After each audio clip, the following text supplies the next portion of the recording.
Olá, irmão e irmã, graça e paz da parte de Jesus sobre a sua vida, sobre a sua família, sobre a sua casa. Espero que todo mundo aí esteja bem e oro para que esse tempo seja especial para mim, para você, para todo mundo que for abençoado pela leitura do texto e pela reflexão. Quero convidar você para a gente continuar a nossa leitura e a nossa meditação na carta de Paulo aos Gálatas.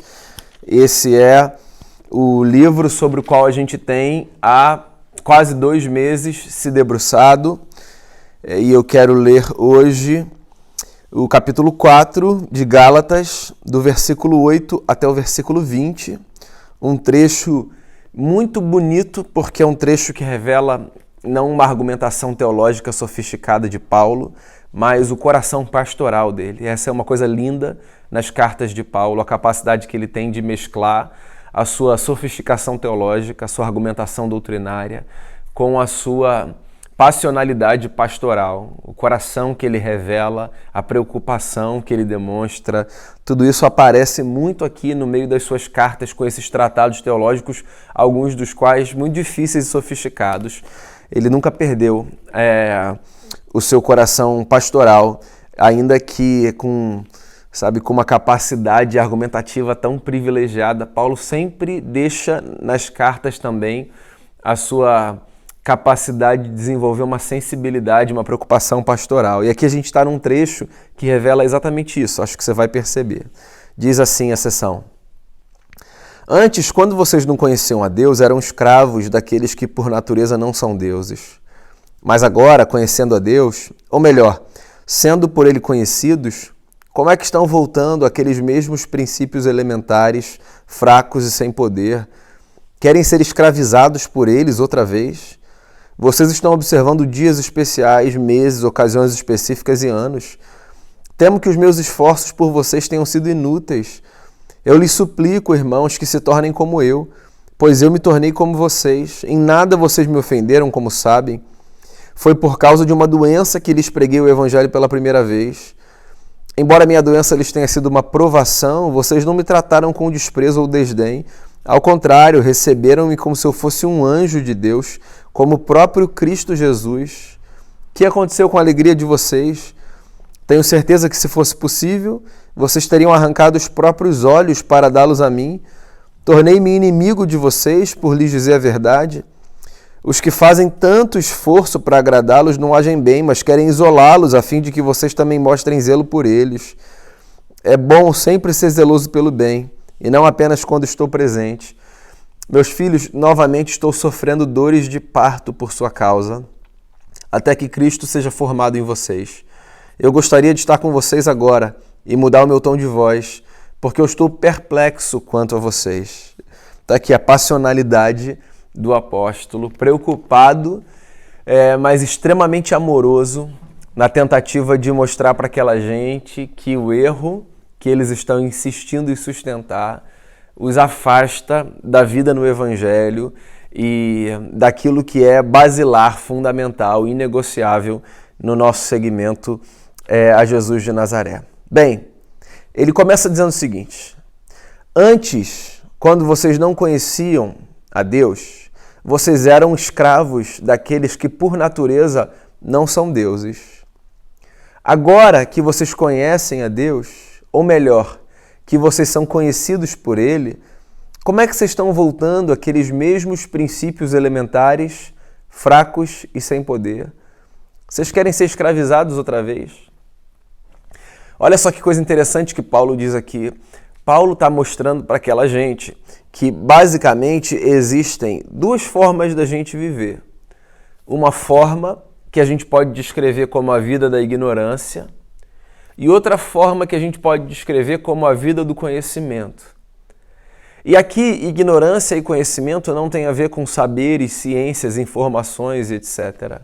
Aqui, ignorância e conhecimento tem a ver com constatação de quem Deus é e ignorância em relação a quem Deus é. Paulo está dizendo o seguinte: quando vocês não conheciam a Deus, vocês eram guiados por deuses. Vocês tomavam outras coisas como elementos condutores da vida de vocês nesse mesmo patamar que se encontra Deus na vida daqueles que o conhecem. como se Paulo estivesse dizendo o seguinte: a gente sempre é conduzido por uma coisa. Então sempre existe uma ou mais coisas que ocupam esse lugar do divino na nossa vida. Elementos aos quais a gente recorre, elementos aos quais a gente suplica, elementos nos quais a gente deposita a nossa confiança. Então, nós sempre fomos, somos e seremos conduzidos por alguma divindade. E por divindade aqui, eu não me refiro apenas às figuras das muitas confissões religiosas que são apresentadas como deuses, deusas. Eu não estou dizendo assim que antes você servia ao Deus de outra religião e agora você serve a esse Deus. Não, porque é possível que você tenha crescido nesse mesmo contexto que eu cresci, que é um contexto religioso cristão protestante, e que por isso você sempre tenha, do ponto de vista teórico, conhecido o Deus que se revela em Jesus, mas que, a despeito disso, é possível também que você tenha devotado a sua vida a outros deuses. Sim, que você tenha tratado outros elementos e outras realidades como condutores nesse patamar, sabe, da sua existência. Para mencionar aqui alguns dos mais conhecidos: dinheiro, poder, status, a si mesmo. Sempre tem alguma coisa que é Deus na nossa vida. E aí o que Paulo está dizendo é: vocês antes viviam de uma determinada forma, agora vocês conhecem a Deus.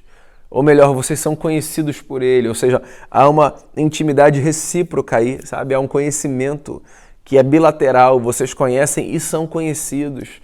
Mas vocês vivem, diz o apóstolo aqui, como se vocês o ignorassem. Vocês vivem como se vocês estivessem naquele período da ignorância. Por que vocês estão fazendo isso? No caso das comunidades da Galácia, lembra que a tensão era: eles estavam vivendo como se eles ainda fossem parte de um povo sujeito ao cumprimento da lei para evidenciar a sua relação com o Eterno. Então Paulo está dizendo aqui o seguinte: vocês não são mais aquela gente e estão vivendo como se fossem aquela gente. Vocês estão tratando como essencial aquilo que é periférico.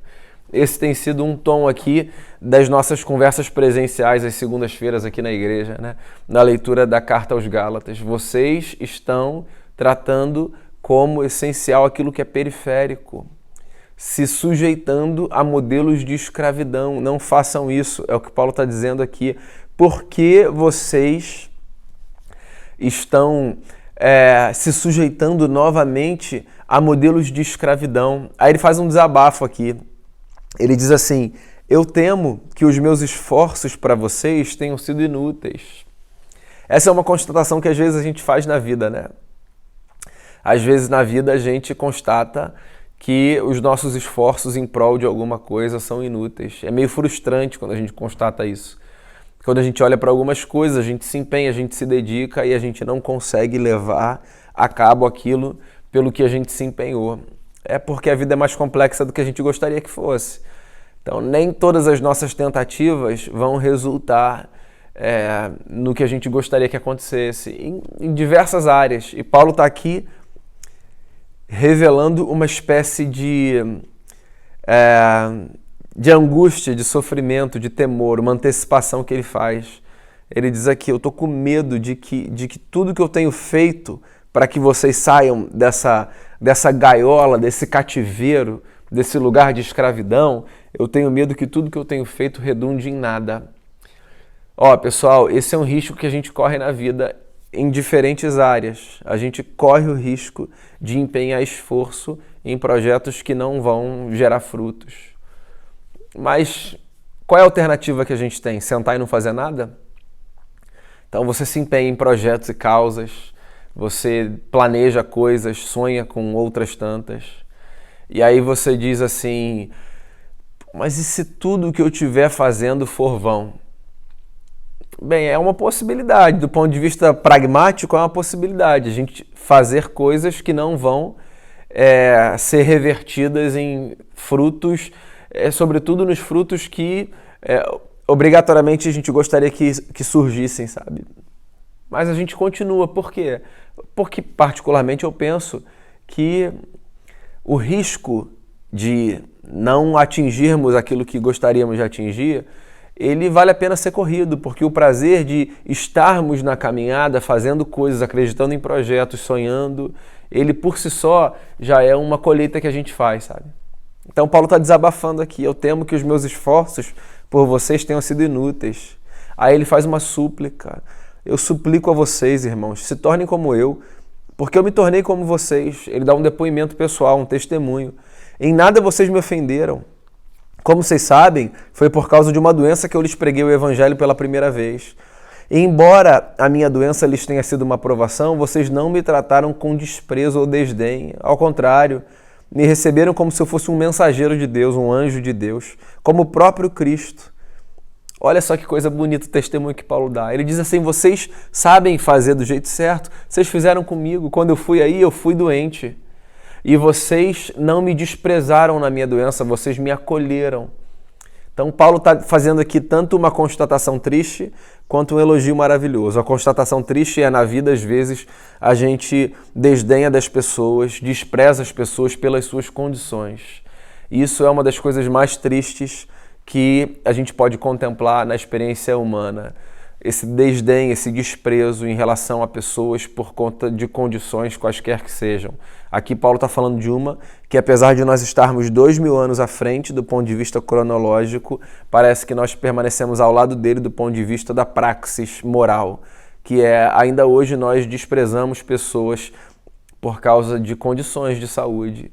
Nós temos discursos capacitistas, nós fazemos piada com debilidade, nós tratamos pessoas como se elas fossem incapazes por conta de alguma deficiência que elas carregam, intelectual, física. São portadoras de deficiências e nós as reduzimos a essas condições, as tratando como deficientes, ponto. E nós colocamos essas pessoas à margem da sociedade, nós não damos lugar, nós não ouvimos a sua voz. Isso acontece bastante. Então Paulo está aqui fazendo uma denúncia assim indireta, mas ele está fazendo um elogio, ele está dizendo: apesar, sabe, da minha doença, vocês não me trataram mal. Então é uma denúncia da condição humana, sabe, dessa maneira humana esquisita de nós agirmos muitas vezes, mas é um elogio do comportamento daquela comunidade. Ele diz assim: vocês não fizeram o que muitos fariam. Pelo contrário, vocês me trataram com honra. Inclusive, se vocês pudessem, vocês teriam arrancado os próprios olhos para dá-los a mim. Aqui ele já dá uma sinalização da condição, de onde ele sofria, né, quando ele foi às comunidades da Galácia. E aí ele diz assim: por acaso eu me tornei inimigo de vocês? Não, vocês me trataram como se eu fosse um mensageiro de Deus, um anjo. Vocês me trataram como se eu fosse o próprio Cristo. Paulo não está trazendo para si um olhar messiânico. O que ele está dizendo é o seguinte, que a virtude, quando nós tratamos as pessoas como se elas fossem Cristo na nossa vida. Jesus falou sobre isso certa vez também. Quando lá em Mateus capítulo 25 ele diz que o Filho do Homem no grande dia separará ovelhas dos bodes e colocará uns a um lado e outros a outro, ele diz que o que fará com que um grupo seja separado do outro será o trato de cada um aos seus pequeninos. Os que trataram mal os seus pequeninos, diz lá o texto, trataram mal o Cristo, porque o que é feito a cada um dos pequeninos é feito ao próprio Cristo. E os que trataram bem aos pequeninos, trataram bem ao Cristo, porque o que se faz de bem a qualquer um dos pequeninos se faz de bem a Cristo. É o mesmo princípio que Paulo está evocando aqui, ele está elogiando a comunidade, dizendo: o que vocês fizeram como se Jesus estivesse diante de vocês. E isso é louvável, inclusive é uma recomendação para mim e para você, que a gente trate as pessoas como se a gente estivesse diante de Deus, porque de fato é na face das pessoas que a gente vê a face de Deus.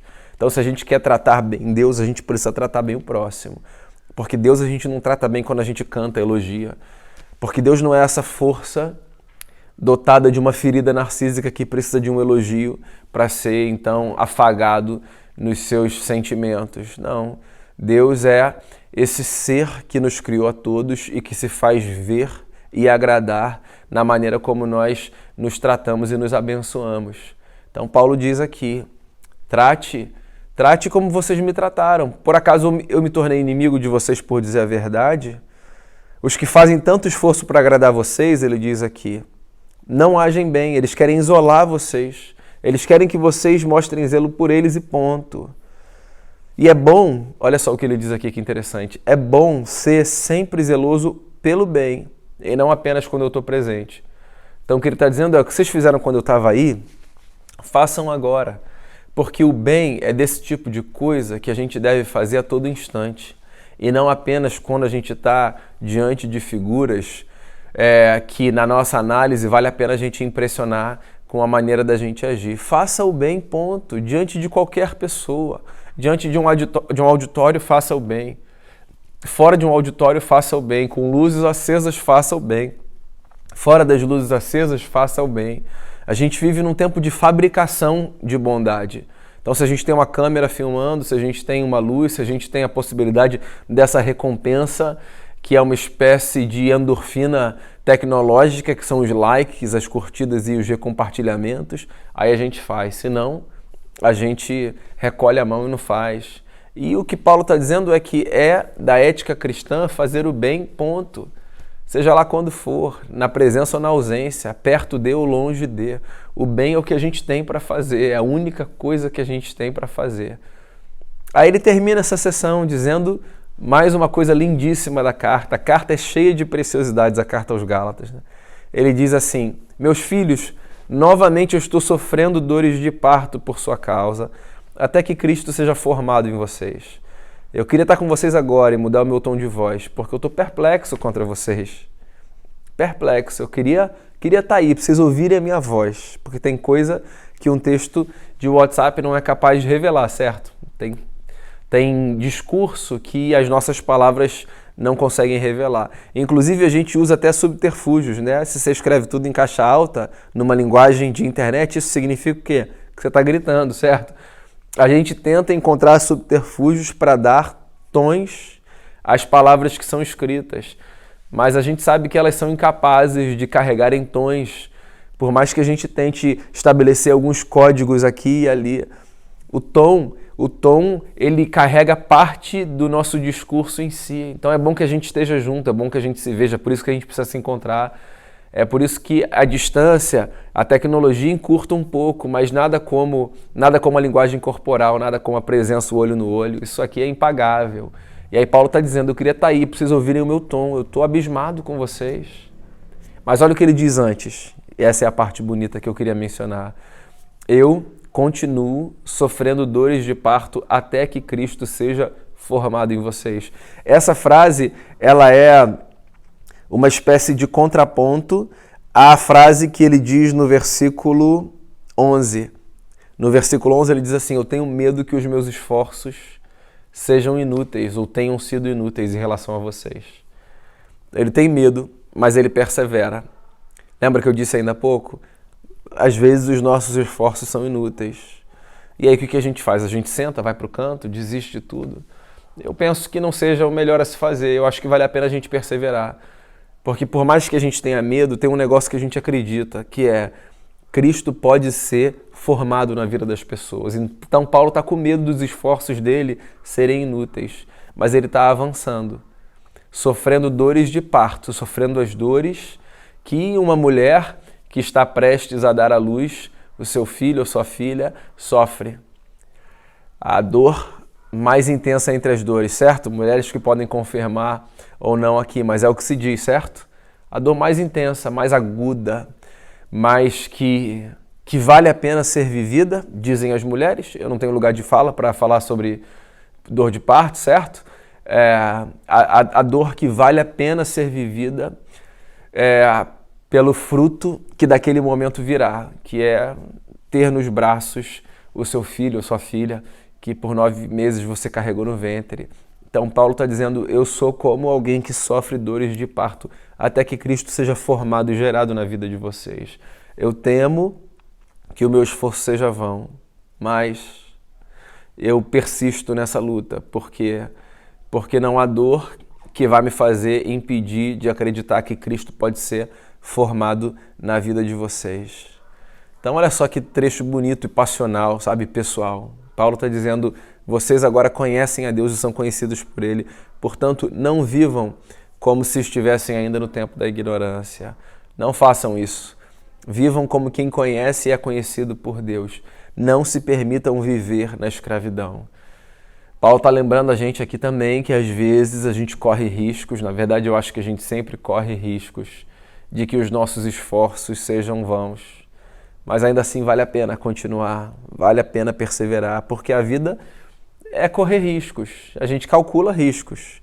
E tudo bem, há riscos que a gente não quer correr, mas achar que você nunca vai correr nenhum, eu acho que é uma leitura equivocada do que a vida é, do que a vida pode ser e do que a vida pede para ser. Os riscos fazem parte da nossa caminhada. O nosso desejo de perseverar passa por aquilo que a gente deseja ou imagina que pode acontecer lá na frente. E do ponto de vista da fé, o nosso empenho, sabe, para que nós acertemos, para que nós corrijamos os erros, para que nós avancemos, ele tem a ver com uma convicção que a gente carrega, que é: Cristo pode ser formado dentro de cada um de nós. Então, irmãos e irmãs, que nós nos tratemos bem, a despeito do quê? Que nós acreditemos que a bondade e a benignidade são virtudes para serem cultivadas, exercitadas e praticadas na presença ou na ausência, sob luz ou na sombra, onde quer que a gente esteja, porque isso é parte desse processo de vermos Cristo forjado em cada um de nós. E esse é o nosso trecho para hoje da Carta aos Gálatas, nesse episódio do Conheça Sua Bíblia.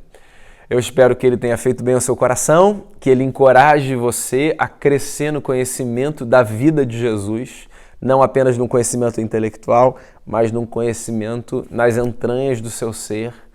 E eu espero que na minha vida, na sua vida e na vida de todo mundo, Cristo, com o seu caráter, a sua beleza e a sua força, seja formado. Até o nosso próximo encontro e que Deus abençoe a sua vida.